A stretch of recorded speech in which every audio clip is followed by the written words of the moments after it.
Okay, what's good? So I just wanted to hop on here and share a few notes on a few key points that I feel like people really neglect and overlook when it comes to their training.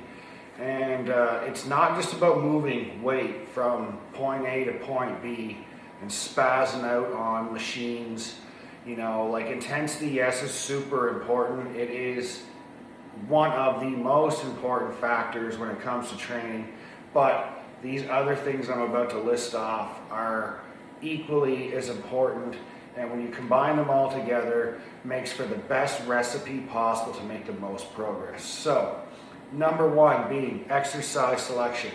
So you need to be conscious of what you need to work on or what you're trying to work on and the muscles that you're trying to target. So choosing the right exercises for you that help allow you to get the absolute most out of training said muscles or muscle groups. The next one would be your setup. So how you get yourself into an exercise and how you properly posture up and do your cues so that way you are working said muscles without trying to recruit other muscles to do the work. That is very important. So number one, exercise selection. Number two, your exercise setup, how you set up. Number three, using full range of motion in your movements.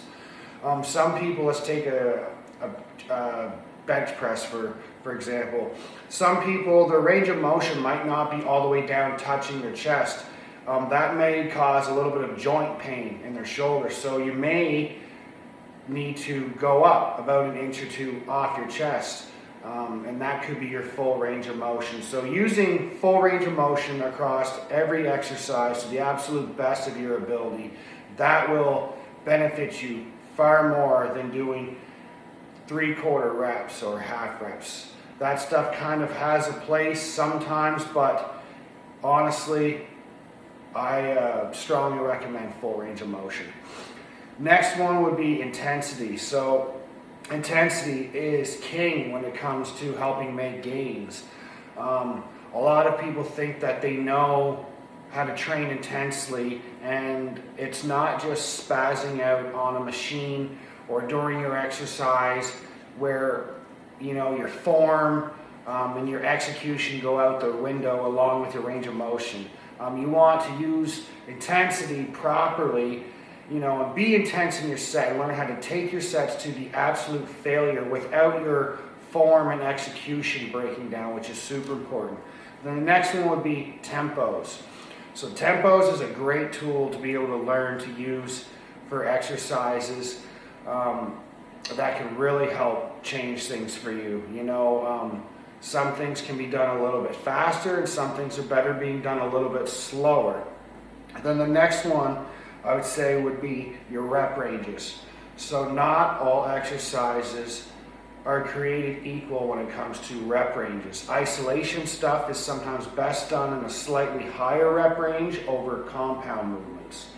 And then rest times. So make sure that you take adequate rest depending on the exercises that you're doing.